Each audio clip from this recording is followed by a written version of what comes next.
Hi, my name is Majid and I'm a final year MBBS student. Today we'll be discussing about a neurological disorder known as Guillain-Barre syndrome. It's a progressive neurological disease of fast onset. There occurs demyelination of the peripheral nerves and spinal cord. It can result in acute flaccid paralysis, areflexia, progressive muscle weakness. This disease occurs due to the phenomenon of molecular mimicry, where immune system attacks peripheral neuromyelin and complement activation and macrophage infiltration lead to nerve damage. What are the etiological agents that predispose to this Guillain-Barre syndrome?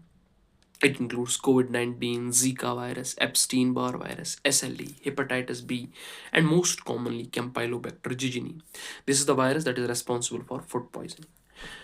Now, talking about the clinical features, the patient can experience flaccid paraplegia, that's weakness in both legs, truncal paralysis, arm paralysis, diaphragmatic paralysis that occurs due to segmental demyelination, neck floppiness. Patient can experience facial paralysis slash facial diplegia, bilateral seventh nerve palsy, bulbar palsy. Due to bulbar palsy, patient will be not able to sink or drink. There will be autonomic insufficiency. Due to that, there will be wide fluctuations in the blood pressure of the patient. Sensory implications will be like tingling sensation, pain, paresthesia. In Guillain-Barre syndrome, there is ascending symmetrical acute flaccid paralysis. We have mainly four types of the Guillain-Barre syndrome. We have acute motor axonal neuropathy, acute motor sensory axonal neuropathy, acute inflammatory demyelinating polyneuropathy, and Miller-Fisher syndrome. Acute inflammatory demyelinating polyneuropathy is the most common type. Talking about the investigations that we will perform in this disease, we will perform a CS lumbar puncture and CSF analysis.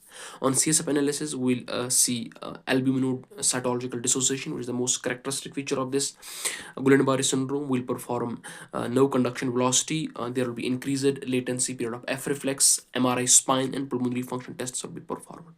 Talking about the treatment part, plasmapheresis will be performed while we'll be removing the autoantibodies.